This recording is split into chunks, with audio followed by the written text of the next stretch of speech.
welcome to the Indianapolis Motor Speedway. It's very blown out, but we are here for the David Land podcast. It's episode 11. There are 11 rows in the field.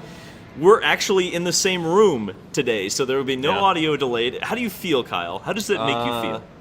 Makes me feel great. It's always great being here, of all places. We were dumb. We should have brought like a little ring light or bought something. But, we didn't think this through. We also could have brought a proper webcam, literally using the web camera off of my computer. We also didn't really expect to stay here this long either, to be fair. This day was a bit unexpected with some of the things that happened today, and I guess we'll lead off with that, which is the crash of Stefan Wilson and Catherine Legg. We did just have an update on Stefan Wilson's condition. I will read the statement as it was presented on Twitter by Dreyer Reinbold Racing with Cusick Motorsports. Update on driver Stefan Wilson following his incident on Monday with Catherine Legg during the afternoon practice session at the Indianapolis Motor Speedway. At 2:11 p.m., Wilson, driving the number 24 Dreyer Reinbold Cusick Motorsports Carekeeper Chevrolet, was struck from behind by Legg's IndyCar and forced into the outside safer barrier in turn 1 of the 2.5-mile oval. After being transported to IU Health Methodist Hospital for further tests, it was disclosed that Wilson suffered a fracture of the 12th thoracic vertebrae and will stay overnight at the hospital for further tests and observations. Based on this type of injury, Wilson will not be allowed to compete in this Sunday's 107th Indianapolis 500-mile race.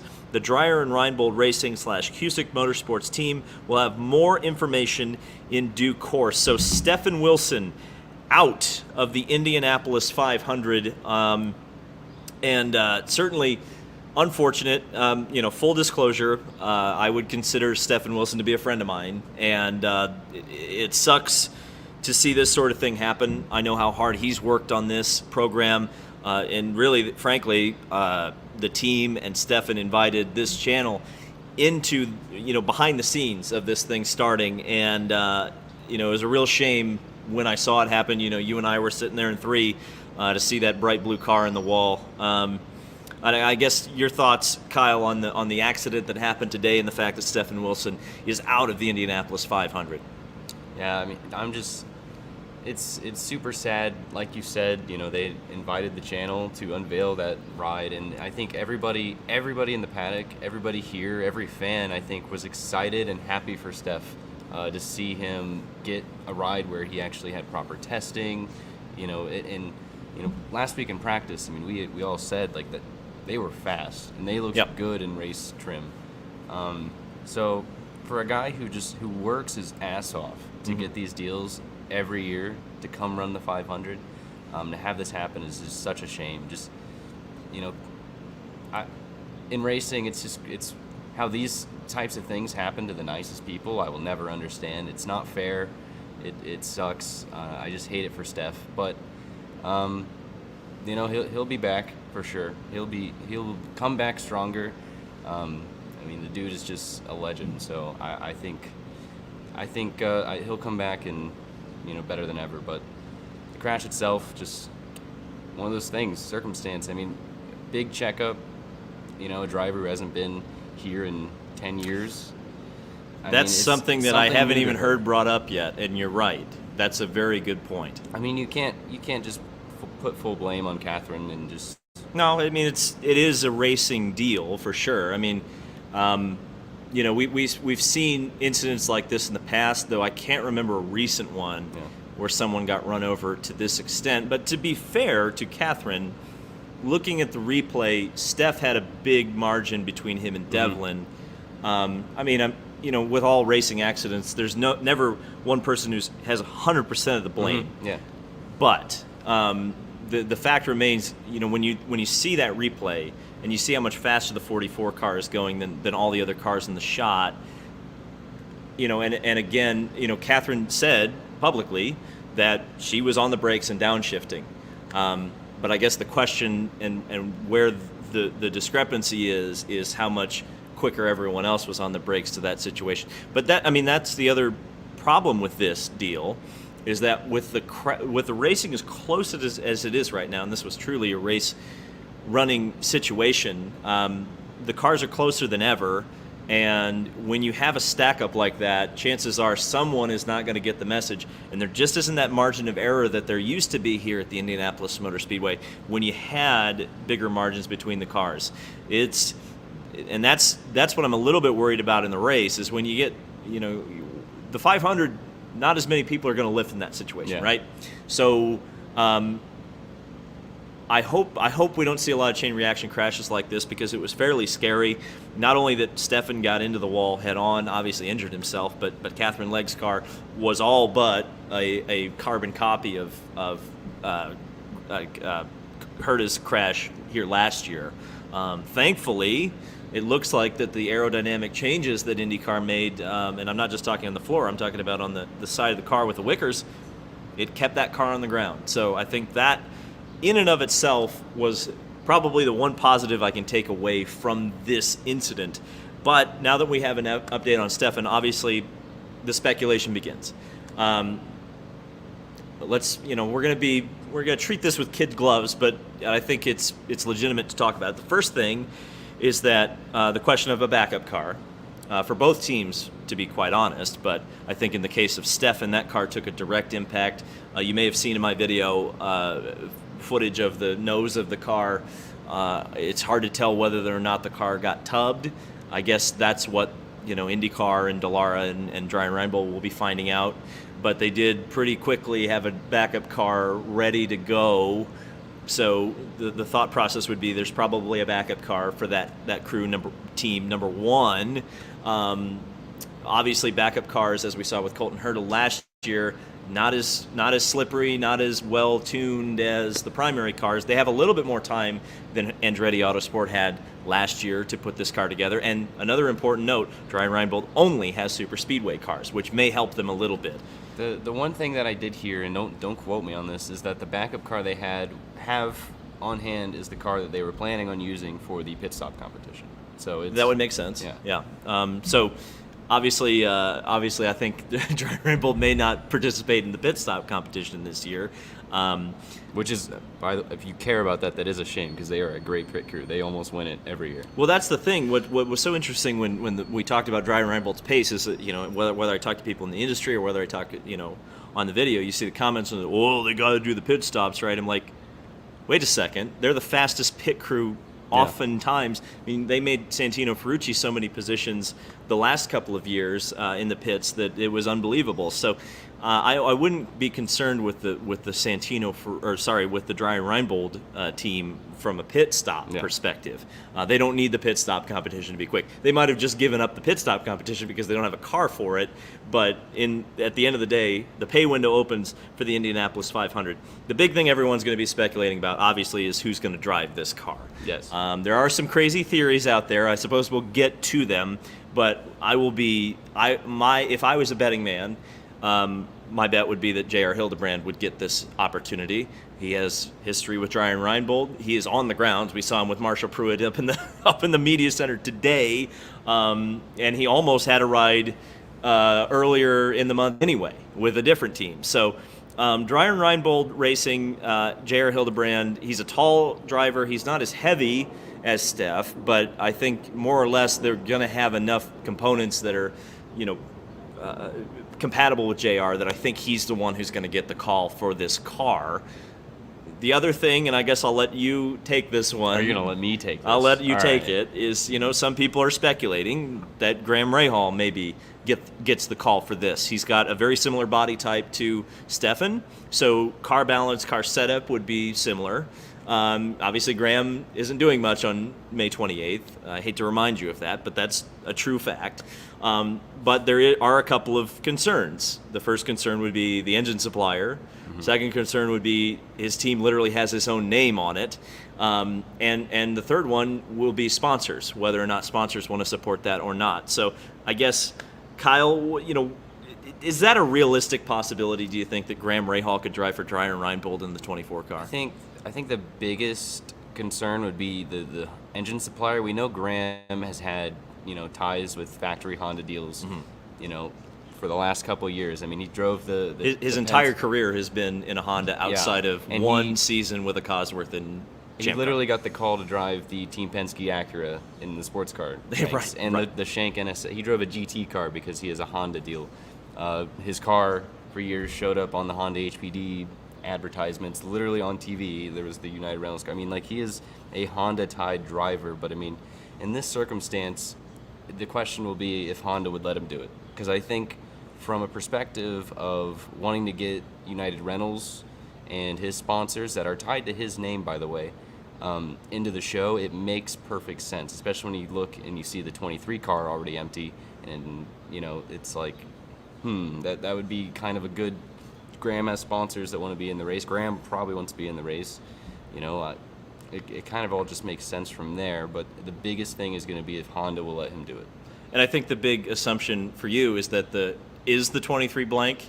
That's the question too, because I know for a fact it's not the 23 car, but it's another blank car, has a deal coming. So, and if you've qualified for the biggest race in the world, chances are someone's going to step up and fill those side pods. So I don't think it's as easy as saying, okay, well, the 23, because that's what another suggestion that I heard from a couple of different people would be that, well, you just move all the 24 sponsors to the 23, withdraw the 24, the 15 gets added back to the field. That's not the rules at Indianapolis anymore. I actually had to reply to somebody in the comments on the video today that alternates aren't a thing anymore. Yeah, which again, let me go back to my rant of yesterday. This is the exact situation that the old rules would have covered very easily. That in this situation, now granted, Dreyer Reinbold has a backup car, so that saves them, and would have saved them in the 80s had this happened. But if they were to, for some reason, withdraw that qualified car, Graham would have moved back up into the field. That's no longer the rule. Frankly, again, I think they should just go back to the old bump day rules. I think the pole qualifying, that's great. I think the bump day shootout, it's not quite that good. And yes, I saw the super chat earlier. We'll read it later. I understand what I'm saying and where I'm saying it. If anybody's on the grounds, come correct me. I don't mind, but just don't send not the Apache helicopter. Yeah, I was corrected. Was corrected quite. What was it? It was a Black Hawk helicopter. So. You also called it a plane. I did call it a plane. That was. I have no excuse for that. I have no excuse for that. But yeah, so I think that it's, it's interesting speculation, but I think JR just makes way too much more sense. I guess the other one I would throw out there. Well, the fans have been throwing it out there. The other one I'd throw out there, he's on the grounds. I've seen him. I didn't get to say hi to him, but Oliver Askew is on the grounds, and he doesn't have the relationship with the team, which again I think would favor JR. But if you're a free agent, you're around, you're a young guy, you're a guy who's had one opportunity here, and he's was a Chevy guy. I know he's associated with Andretti Autosport in some capacity right now. I think he's a driver coach, but Oliver Askew is also on the grounds here. So there's three names if you want to throw them out there: Hildebrand, Askew, and Rahal. I've seen a lot of people throwing out Sage Karam. That's another curious one, because I guess the thing that I'm wondering is what is that relationship like with that team? Yeah. Because I spent 2 days with this team in the Thermal Club in California, and I never really got a straight answer on what was going on with Sage and why that relationship ended. So I don't know if there's hard feelings there. But hard feelings, I'm sure, would be very quickly quelled if the call came and said, hey, we got to ride in the Indy 500. I want to get the band back together, because that has been a top 10 team here in recent years. Mm-hmm. Sure, they had an accident last year and the closing stages, but I think Sage would be another one, I think, that could get the call. But I think just based on who's here right now, who's available, and who's similar in build and body type to Steph from a setup perspective, I think that makes sense. But who knows? There's all sorts of things that we could talk about, and obviously we're going to find out probably within the next couple of days what's going to happen. I think regardless, if you're Askew or Graham or JR, if you haven't already reached out. Oh yeah, yeah. I think Dreyer Reinbold and their phones have just. Yeah. I would not be surprised if Gabby Chavez, who lives locally, has called them. I'm sure there's probably a call from Colombia with Carlos Munoz asking for a ride. Right? Yeah, he's going to get bricked up about that. Would be- There's plenty. There is no lack of drivers. Zach Veach would be another one that could be one that would call for that. But you don't get more opposite than Stephen Wilson than Spencer Zach Veach. Pigot's here. Spencer Pigot is here. He's associated with a different team though, so he's a spotter for Able Motorsports. I mean, at this point, we're just throwing out a bunch of names. We don't know anything. We don't know anything. We don't know anything. We haven't heard anything. Well, we We're not made giving any insight. We're making educated guesses. The first I couple want to put ones- that out there for people to start going. Well, David Land said this. I don't. No. Well, yeah, I don't care about those people. They can say what they want. This is very clearly, but I mean we're now spitballing. The educated guess is J.R. Hildebrand. Yeah. And I think that's a very educated, obvious Yes. guess. I mean, I don't think that's speaking out of school or anything. Unfortunate for Catherine Legg, for sure, as well, because that was the fastest Rahal car. Not anymore. Yeah. So, Someone asked me to like question if they were going to have a backup car, and then they quickly stopped because they're like, oh yeah. there's a car. there's copious amounts of backup cars at the Rahal.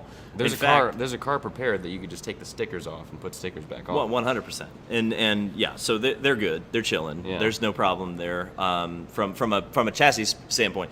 Now, again, I guess they could sticker in Graham's car, which some people may say was a better race car anyway than the 44 car. That's the other thing about Graham missing the show. That car in race trim practice did not look bad. I mean, there were a few runs where he was second in line in the pack and staying there, and it didn't look bad. The Rahal cars in general, until today actually, like the 44 did not look great. We saw her like loose in two or three times.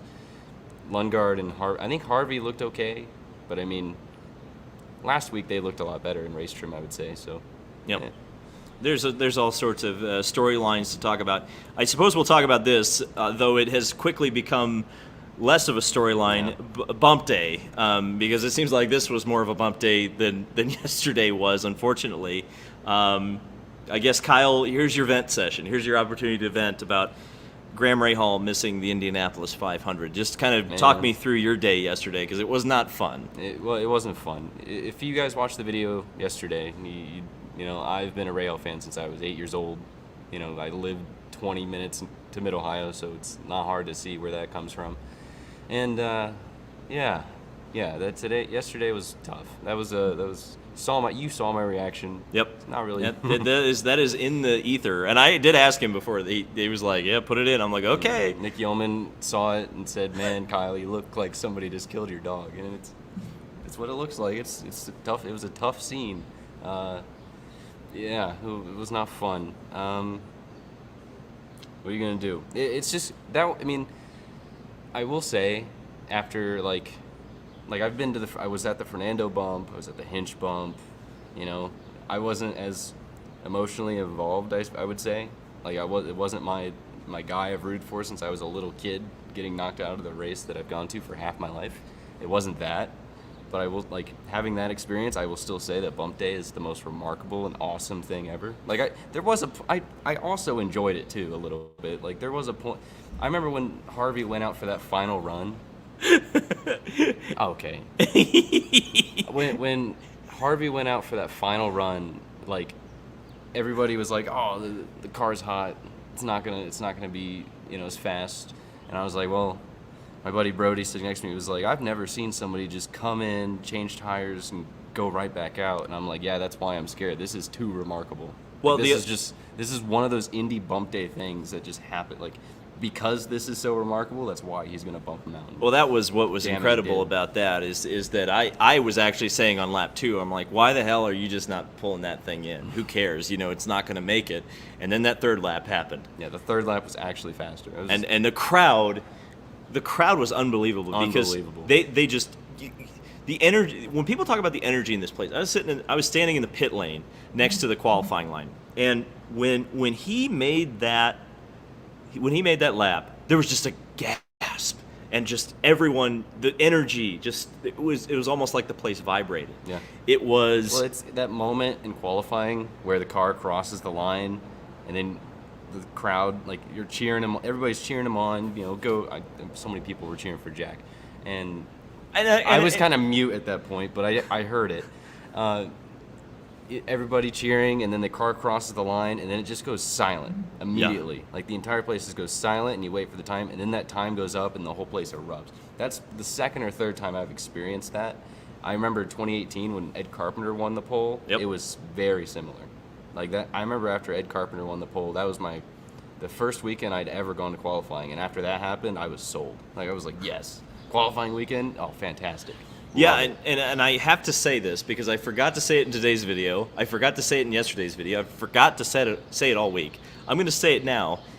Biggest crowds that I have seen for practice and qualifying in my time coming here, and I've been coming here for those days since 2001. My first 500 was 2002, but looks really good right now. I am. I mean, I guess we'll get into this over the next 11 months, but I wonder when they start adding days. At least one. Like, at least start with one. Because the one thing I pointed out, especially when we had that rain day on the opening day, we've had at least one rain out, like one just wash day every year. So, like, why not just add one more day? Because you know one of the days of the week is going to be a wash. You know, like, it just...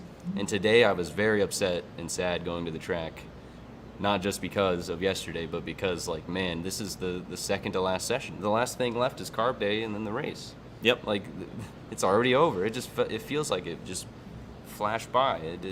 We just got here. Like, well, it goes back to what I've been saying for a little while. I think the Speedway should really, and I said this, from a purely, I'm a media guy. This is the biggest time of the year. I always want more days in May because on the oval,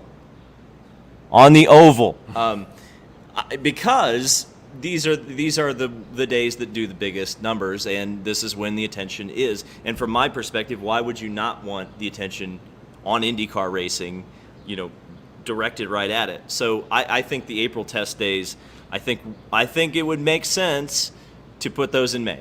Mm-hmm. Now, where you put them in May, I don't know, but I think it just makes too much sense. There are too many people. The people voted with their wallets too much. They will show up clearly if you charge. So, give the bronze badge people an extra couple of days and charge $10 to get in, and open up some hot dog stands and let people come out and watch Indy 500 practice and give us, 9 or 10 days of practice rather than just the 8 that we've got right now. I think that would be great. And also qualify. I think you could expand qualifying too. To be honest, you could probably do 3 days of qualifying. Yeah. If you, because I think everyone said how great, and I do agree that the qualifying weekend was really exciting. But the big thing I think is there was so much content. It was almost like there was so much content that happened in a very short period of time. And I say short, it was 7 hours, but it was 7 hours of nonstop. There was never a time to breathe. Yeah. So I almost think it would be really cool to set the Fast 12 on the first weekend. I think that would be really fun, and then have everyone else kind of duke it out for the last row the next couple of days. Yeah. But I don't know how they would work that or how they would schedule everything to do that. I know there are some concerns with a party that happens here the first week of May, and then there's obviously the road course race. Because my solution would be to just move the road course race up to when the party happens. But there would be some question about how you logistically would have a party here and also a race. Trying to see, you just questioned getting rid of the party. I was just looking around to see. I didn't say get rid of the party. I just say move it to the last. I just said move it to the last week of April. That's all I said. Listen, the party is on the racetrack and by the way, you guys can steal that motto. The party is on the racetrack.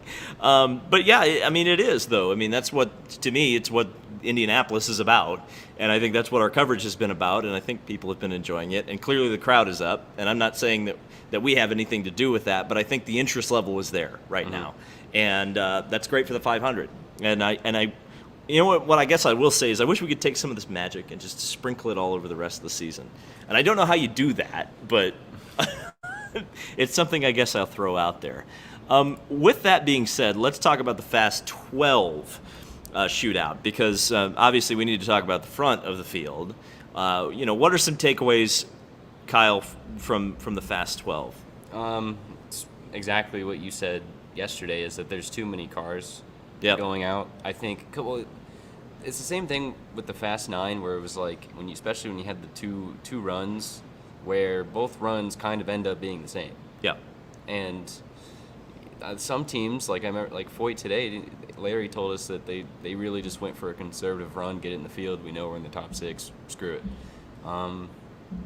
I think the best way to get them just to go balls out is make them do one run. Honestly, if they're going to be like, just get it out of the way. We don't need to watch the same run back to back. I didn't mind the elimination part of it. I just think that to expect someone who qualified in row 4 on day 1 is going to qualify in row 1 the next day. Will Power's run in the Fast 12 was just like... It was exactly the same almost. And it's just like, okay, well, you maybe... And Benjamin Peterson maybe could have surprised. If they had qualified at 9 in the morning, he would have been in the Fast 6. But I think going from 9 to 6 would be the perfect number. I think I don't mind seeing 2 runs. But I don't think you need 12 cars in it. I think that's too many. And I also think it would make Saturday more exciting because you can't just rest on your laurels if you're qualified 10th, which I think some teams did. I think the shootout to get into P9 would be way more exciting than the shootout to get into P12 because there's a little bit more wiggle room there. But I don't know. I think that the surprise definitely was AJ Foyt Racing. I've said that a couple of times. They're for real. Michael Cannon was a huge hire for them, and I think I'm curious to see what they do. Santino Ferrucci starting the highest for a Foyt car since 2001, which was where Robbie Gordon started, right, in 3rd position in 01, and really probably could have won that race. They were not very good in the pits in that race, and that kind of hurt Robbie. And frankly, a lot of the IRL teams struggled against the kart teams. And I'm starting to go down my old man Boomer rabbit hole. But I'm excited to see what Santino does. Benjamin Peterson has been impressive as hell. I mean, just so impressive. You look at this rookie class, which really is it's not as strong as last year's rookie class, but it is strong on paper. But I think Benjamin has just been far and away the best. I think Augustine Canapino has been impressive, but I wouldn't say he's the best. Excuse me. There's a lot of pollen in the air right now. I don't know. What do you think about the rookie class before we get into kind of the top 2 rows? I think what Benjamin Peterson has done has been very cool. He started the month. I doubt if you went to the GP and you asked any fans who were going to be here for the whole month to... I'm going to read that comment. Okay. Steve Kilsdonk says, I have to say this because it's so funny. Graham ditching his Honda to drive an Ilmore would be fast-tracking the 30th anniversary of 1994 by a year, which is true. If you don't know, when Bobby missed the show in 93 with the RH1, which was the chassis that was designed or was intended to get the Honda engine the next year, they showed up with a Honda engine but a Lola chassis. That combination was not any good. Bobby said, screw this, we're not doing this again.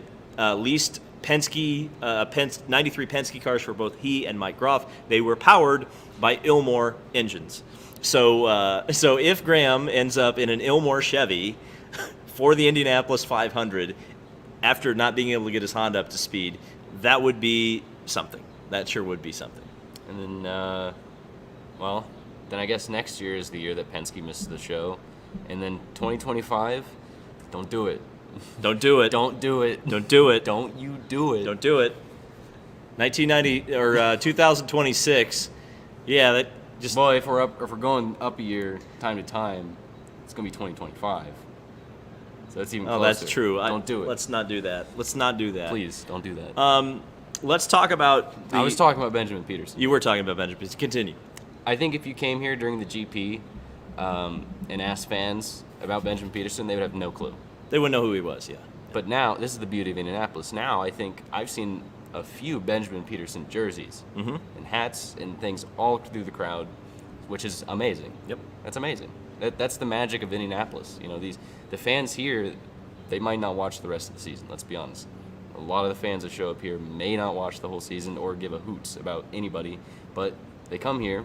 Benjamin Peterson does something like that, puts it in the Fast 12, knows it's an underdog story because he's literally driving the orange AJ Foyt racing car. They buy his stuff, and now Benjamin Peterson has a fan base, and that's freaking cool. and that dude is cool, and I'm happy that that's happened. Other in the rookie class, I think Canapino has been, as Joe described. I agree with Joe that Joe has said that he is doing better than he probably should. Yep, which I'll agree with that. absolutely. Yep, Like some of the moments, I remember him saving that car with the broken toe link yeah. is unbelievable. That should have been a huge crash into turn 2. Yep. Because you know what he did? He hit the wall, had a broken toe link, and still sent it to the next Yeah, wall. he was trying to drive into turn 2. Yeah, he hit the wall and he tried to go into turn 2 full bore, and then realized it was messed up and saved it. That was incredible. But I mean, I remember the first day I kept an eye on him, and you can tell they packed a bunch of downforce in it because he could run with the pack and he would catch up, but he would never pass. Yep. And then the second day, I for once saw him get past, and it was a little bit of a awkward pass by Power on the on the inside, and it was kind of an awkward timing into the corner. But you know what, Canapino, he looked pretty competent out there and actually handled himself very well for being a rookie, and just his experience level in general. I mean, he has less experience than any of the other rookies on ovals, which is so. I mean, to see what he's been doing is incredible. If he keeps it, I think the big thing for him is going to be keeping it clean in the race. Same with Peterson, honestly. If they can just keep it clean, they have the cars under them where they could be in the top 15, top 10 if things get really crazy. Mm-hmm. But those two rookies really stand out to me. Let's look ahead to the front couple of rows. I said in the video today, if you haven't watched the video today, and to your point about the Foyt team, they have been so motivated with the death of Lucy Foyt, who is AJ's wife and the mother of team owner Larry.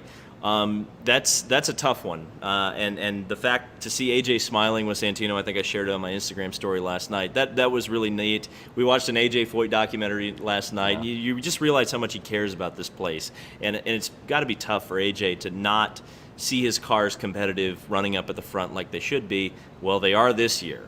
And so I think the Foyt team is probably the dark horse right now. I would have, at the beginning of the week, I would have said Ryan Reinbold. And probably Ryan Hunter-Reay still is. I'm very curious to see how he moves up through the field. He's been near the top of the speed charts all month long, has looked good in traffic. But, for the top teams, I think, and it's no shocker, it's Penske, it's Arrow McLaren, and it's Ganassi. And it's not even close, I think, despite the fact that the pack seems very close. I think once we actually get racing, it's going to spread out. Because as we saw today, one of my big observations was once the cars that could lead the pack got out in front, they pulled away from the also-rans, I guess to say, to put that a little probably too bluntly. But it's the truth. I mean, there are some really, really good cars here, some really, really good drivers. And if this thing goes green like we've seen it the past couple of years, those pit stops are going to spread the field out big time. It's going to be about the guys who can run fast. But the good news is this year, it's not as Ganassi dominant as it was last year. So we're going to see more of a mix up at the front of the field, I think, than we have seen in the past couple of years. Yeah, I think the Penske cars especially, I mean, they were missing a little bit in qualifying, but then when they showed up in race trim today, Joseph Newgarden looks really good. McLaughlin, the same. Mm-hmm. Will Power didn't get to see as much as him. But he's a former winner, so we expect that he's going to be okay, yeah. I think McLaughlin, his interview that he did with us a few days ago, said a lot. He's thought through the race, which is exactly what I asked him about Rick Mears, and it's very clear that he's thought about it. I mean, he was talking about gravel hitting the front of the wing and reducing downforce, which I then told to Callum Ilott, and he was like, whoa, thank you very much. I didn't know that. I'm like, well, that's why you watch the David Land channel. But I mean, talking about how, going through the last 2 years, 2021 was just incredible, to see the spectacle of it, and he realized that going through all the media and, you kind of burn yourself out. So you're trying to, now he's learned to kind of limit the burnout. I think Pato said a similar thing, is that he's trying to limit that burnout. Yeah, and then last year was also a little bit of a spectacle because his first time it wasn't a full capacity crowd, and then the second time it was like, wow. And then also, more importantly, I think talking about knowing what to feel leading up to his crash. He knows, how that feels to lead up to the car, crashing. And I think all of the race running we've seen from him, I expect to see McLaughlin have kind of his breakout year. I wouldn't really peg him to win. I wouldn't be surprised if it happened, but I think he's going to have a big year. But, I mean, the fact that it's not just totally Ganassi dominant and it looks like the other teams have caught up should make for a pretty remarkable race. If a Penske car wins, it'll be Joseph, I think. You think? Yeah, I think so. He was so fast in the test. He looked really good in traffic today. So I think if we're talking Penske, bless you. Yeah, the pollen is real. It's not as bad as it was at the test. That was unbelievably bad pollen. But yeah, if there's a Penske that's going to win this race, I think it's going to be Joseph Newgarden. But the storyline going in, we all knew it. I've said it for months and months and months and months. It's Ganassi versus Arrow McLaren. I still think that is probably going to be the battle at the front.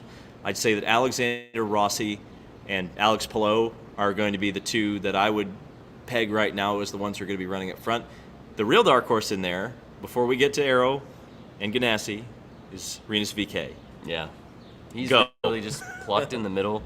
I told David he's really having a Marcus Ericsson year because, I mean, just like Marcus, everybody looks at VeeKay and it's like, well, probably has a really good car, but then you look at it and it's like, Ed Carpenter doesn't normally, they're known for not having the best cars towards the end of the race, and also VeeKay last year didn't even make it to the first pit stop, so there's not a lot. I mean, like, his car might be the best, but there's not a lot to make you really want to pick him to win or think that he has a shot.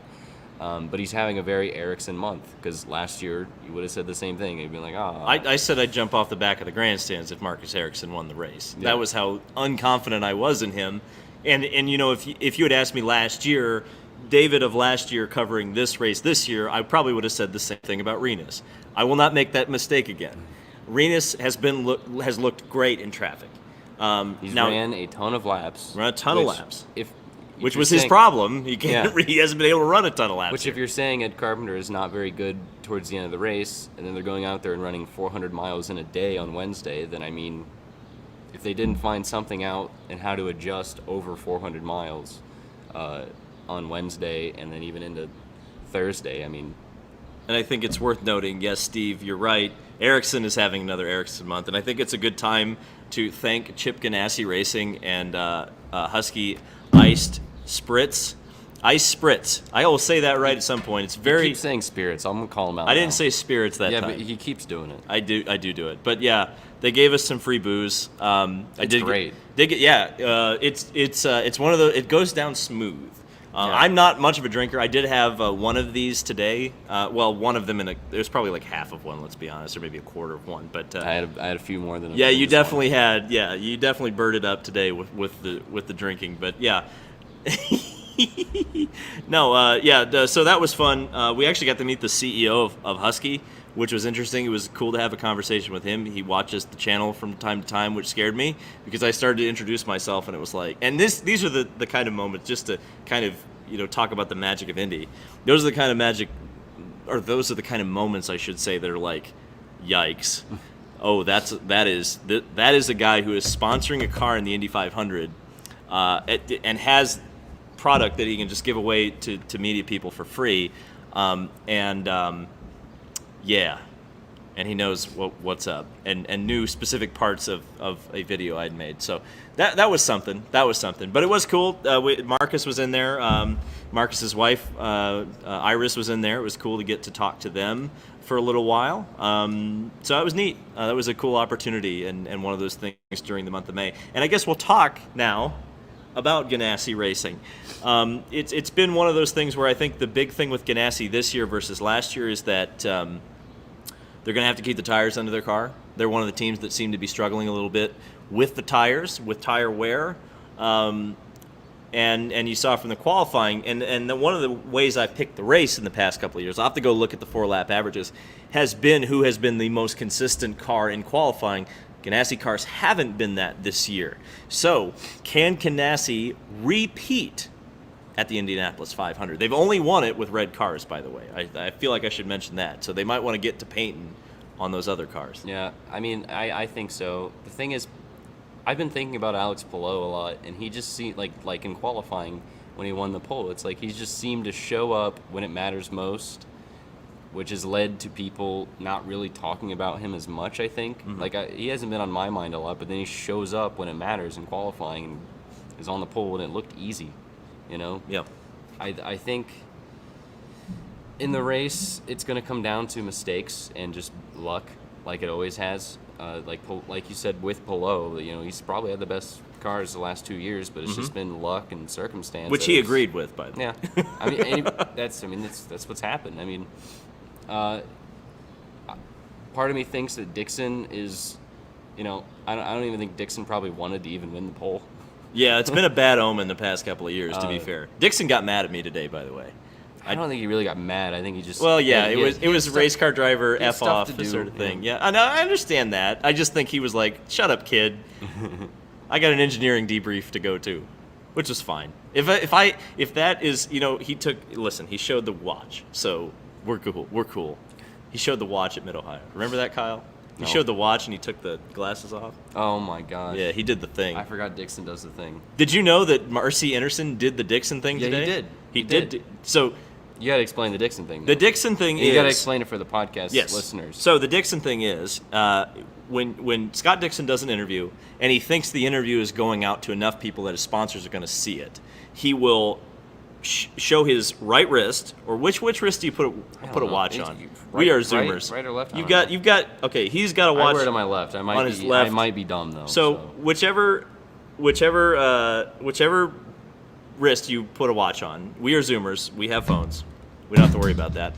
my watch is a. He will show off his watch, and then he'll put his glasses on top of his head, drawing attention to his watch, his glasses, and his sponsor on his hat, which is a brilliant thing to do, frankly, because I think he's contractually obligated to do it, actually, which is kind of funny. But yeah, so he did the thing when we interviewed him at Mid-Ohio, and that was when I realized, that's kind of cool. That was kind of cool. And then RC did it today, which I appreciated. So RC got to plug his, silently plug whoever his sunglass provider is. So that's good. What were we talking about? We were talking about Ganassi. And so, yes, Scott Dixon, I think that the fact that he didn't qualify in the pole is a good omen, quite frankly. And we'll have to see in the race. Let's talk about Arrow McLaren. They're the challenge to Ganassi. I think they're the biggest challenge to Ganassi. They have been the biggest challenge to Ganassi. And I think the two strongest cars are Rossi and Felix. Do you disagree with me? No, I don't think Pato. I don't disagree. I think Pato has been a little bit off to Felix and Rossi. Mm-hmm. I think Rossi is easily the strongest in race conditions, but don't count out Felix, because if you count out Felix, then old Billy Vincent is going to come right around. Yeah, Billy Vincent, to be fair, Billy Vincent is who runs the 6 car, and he pays attention to what goes on here, and if we say something, he will light us up. He will find us in the paddock and point. He's just silently, cooking over there in that garage, and he's going to, we're going to say that Rossi is stronger and Felix is good, probably not better than Rossi, and then he's just going to be Billy's just sitting there. I can see him. He's going to be stewing up something, and then Felix is going to win by like 30 seconds. But I'll tell you what, I think Felix looked better in traffic today than Rossi. You think so? Yeah. Rossi has looked the best in traffic the whole week. Today, Felix looked like he started to come out. And so, for me, he's on the front row. He's on the outside of the pole position. A lot of times, when you start on the outside of that front row, you're the winner of the race. So, I'm honestly starting to talk myself into a Felix pick. Because I think the other thing, and what's so cool is we got to talk to him after the Indianapolis 500 last year. He was the only driver we interviewed, actually, after the 500 last year. And I think one of the things I said to him is, you figured out how to win this race. You didn't win it, but you figured out how to win the race. And I think Felix is in that category. You see this at the Indy 500 a lot of times. The guy who finishes second, third, or fourth oftentimes wins the Indy 500 the next year because they've learned, that's what I did wrong. Well, I know how to get to this point. Now I just got to not fumble that bag. And Felix Rosenqvist, he's on the front row. Front row starters. In fact, since 2016, the winner has come from the first 3 rows, I believe. So the person that we're kind of discounting or not talking about, believe it or not, is not Ericsson yet. Mm-hmm. We are probably not talking enough about Ericsson, but Sato. Sato is an interesting one. He's got the numerology. It's 3 years since his last win and 6 years since his first win. Well, also the stat that helps him is every time he has started In the Fast 9. Yeah, in the Fast 9, he has won the race. Mm-hmm. Every time. Yep. Which is twice. But. Yep. He's in a Ganassi car, which means he's going to send it. He is essentially in a contract race. We don't know what the future holds for the 11 car on the ovals past this point. If you were to ask Chip Ganassi, he would probably tell you that Marcus Armstrong is going to be in that car, if he was honest. If Takuma Sato wins the Indy 500, then what? And I guess here's the other question, or the other statement I will have about Takuma Sato, I guess I'll say. Every team that Takuma Sato has gone to has improved. Every single one of them. And the teams that he has left, where are they? Not naming names. Yeah. But I think you can figure it out. So the Sato factor is not to be discounted. The other factor is the Tony Kanaan factor. TK almost won this race last year, and kind of back to the Felix theory, third, fourth, second, those drivers, so you're saying Pato, Felix, and Kanaan, they're all on the same team. TK knows what Ganassi has. He said it a couple of times. And he's in what is theoretically his last 500. I think he wants to go out on top. And Tony can dig and pull something out even if he doesn't have the best car. So I think we've talked about just about everyone in the Fast 9. Do we need to do a race preview? I guess we kind of have been doing a race preview up until this point. There are guys that we've been kind of not talking about because they were in the Fast 12. Mm-hmm. Like how do you feel about the Andretti cars in race trim? We had a conversation about Elio earlier upstairs that I thought was interesting. Elio's Elio's clearly, by his win count, is one of the best that's ever done this at the Speedway. I think he's in the running to be one of the fastest Andretti cars or one of the first Andretti cars across the line. I just don't think the Andretti cars, by the way. Yes. But I think the Andretti cars are missing just a little bit. Otherwise, I think Kyle Kirkwood would have been in the Fast 9 with the way he's been driving. So I think they will fill out positions 6 through 15, but I don't think they're going to be win contenders. And I could eat my hat on this one. I'm getting the fork ready now, but just from what I've seen, they're They're almost there, but I would put at least 4 teams ahead of them right now, including Foyt. But it's Elio, right?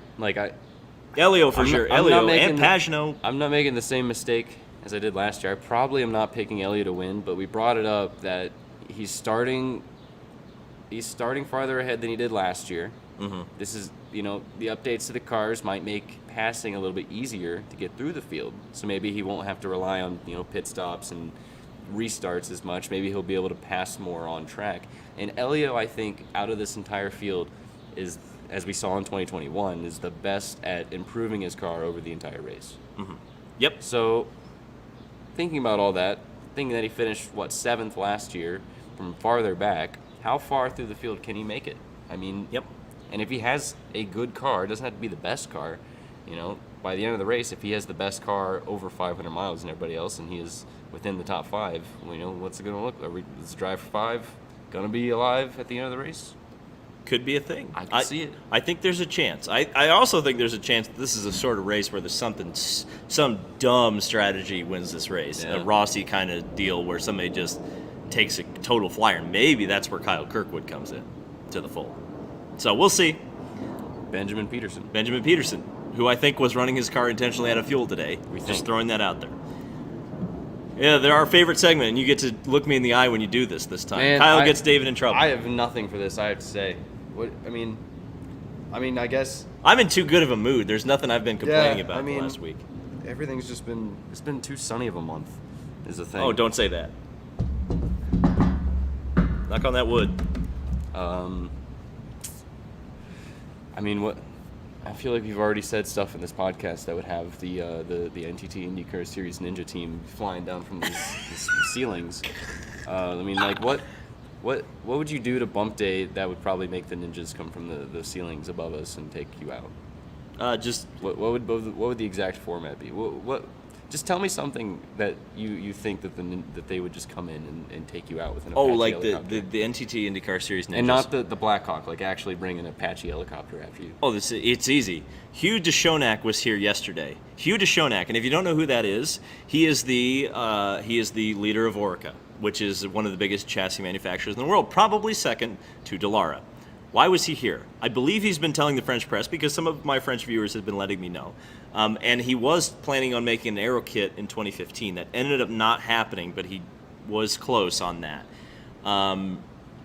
Hugh DeShonak wants to win the Indy 500. Well, you can't do that in a single supplier series. And sure, Orica could buy a Dallara and go race here. But from my perspective, and we have heard, here's the other thing about IndyCar. We have heard nothing about a new chassis. We have heard nothing about new regulations. Yes, there's a hybrid system coming in next year. Actually, Marshall Pruitt has a great video that we watched this morning about that. But to me, I think to take the next step would be to have competing chassis, competing engines. So if Hugh DeShonak is interested enough to come here 2 weeks before the 24 Hours of Le Mans, I think you have to take a very, very serious look at that and say, there is someone interested, someone publicly interested in us. I think Marshall also got a picture of him next to Jay Fry. I guarantee you they weren't just talking about how great the weather was. So I sure hope that, I think that would be fun. I think if you have chassis competition, and I think if you find a way to make engines more available, you could have a ton of cars going for this deal. So, yeah. So the ninjas come out and attack me. There you go. Well, I think I heard the door that is open, that we chalked open to keep us from getting locked out, just closed. So I think the Blackhawk helicopter actually did come in its own way. I sure hope that didn't close. If there is anyone here who is listening, please do not close that door. We need to get back into the media center so we can leave.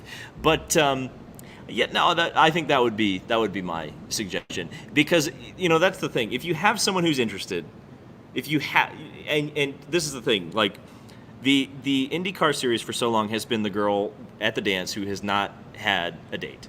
You maybe have a couple of people you're hanging out with, like Chevy and Honda and Firestone, but there really hasn't been anyone who's come in here.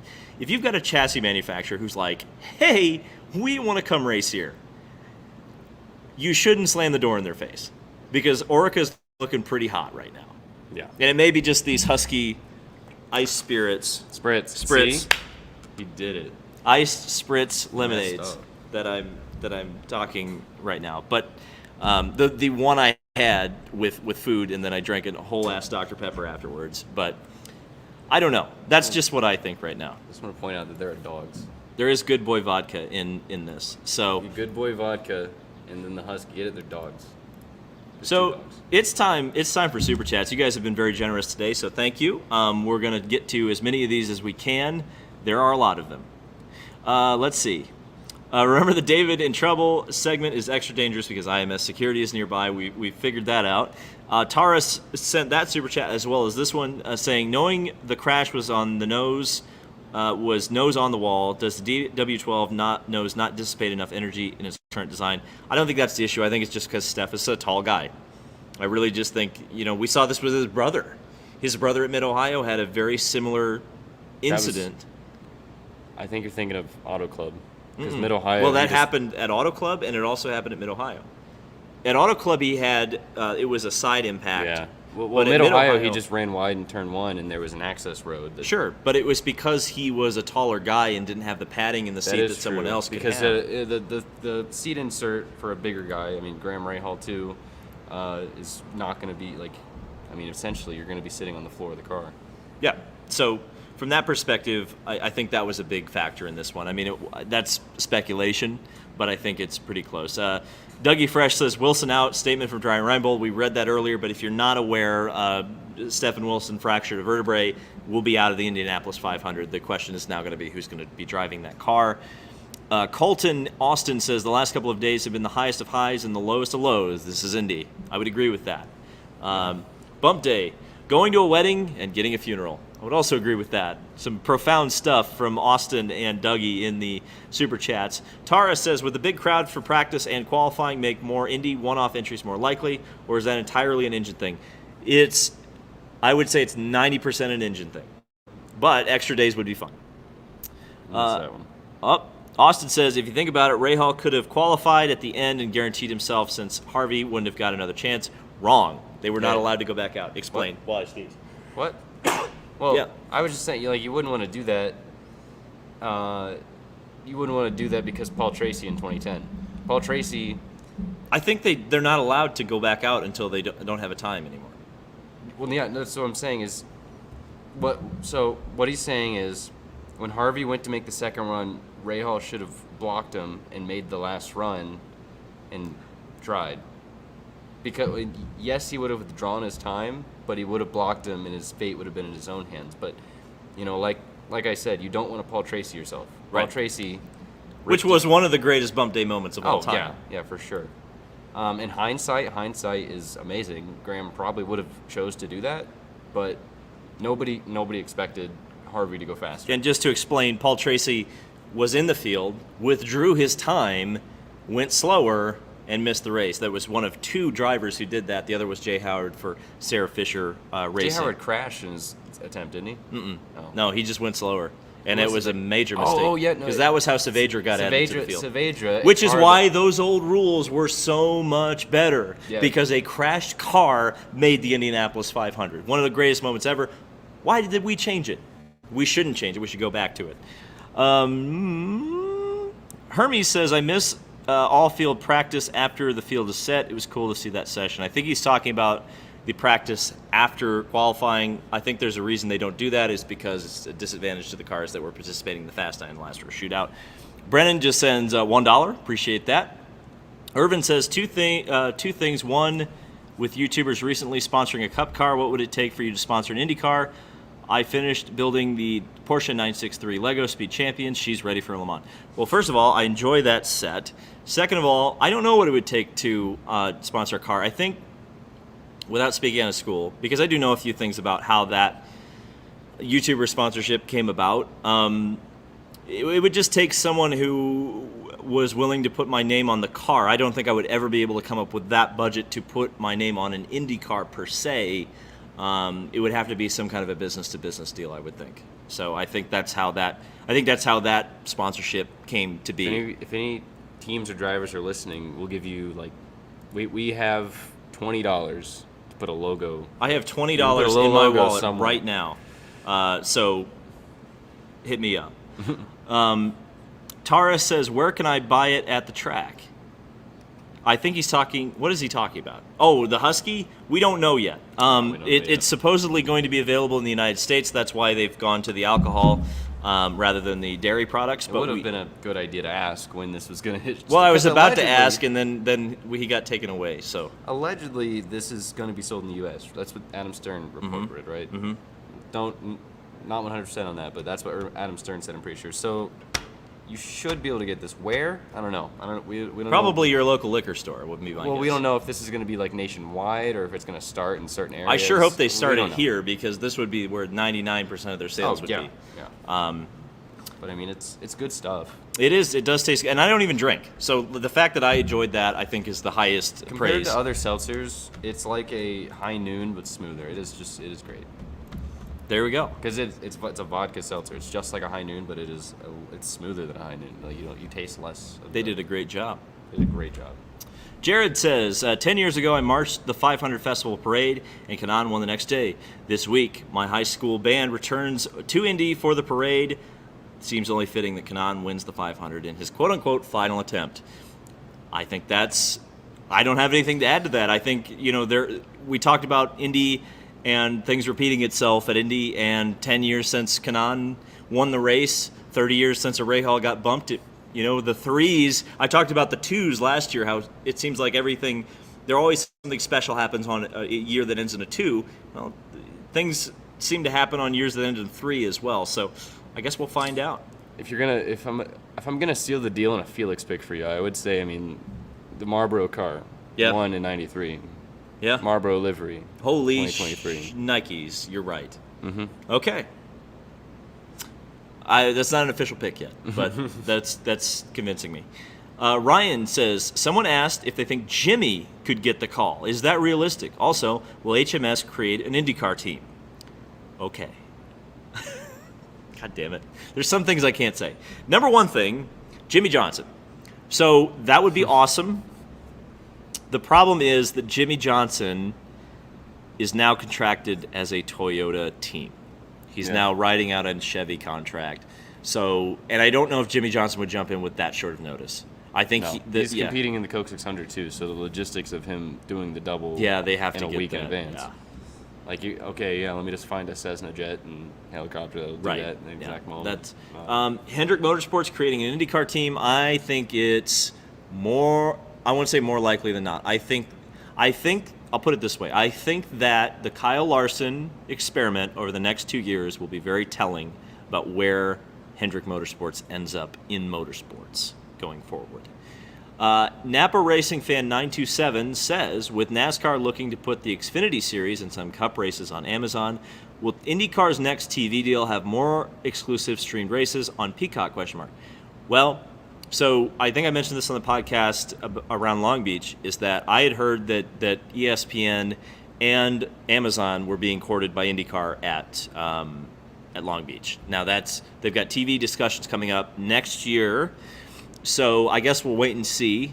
You have to do business. You have to be able to negotiate with these people. And if they were on the grounds, and you think about ESPN or Disney being very heavily streaming right now, Amazon obviously, and obviously with NBC pushing Peacock to the moon. Although I don't know what the viewership necessarily is like on Peacock. I think that the streaming wars very much are on, and NASCAR going to Amazon I think is going to be a bellwether of where this goes, because I think Amazon, you saw with Thursday Night Football, they've pushed that to the moon. So the only thing I would caution IndyCar on is the big issue right now, $49. Holy, we will get to that super chat in just a second. Thank you, Eric. That's insane.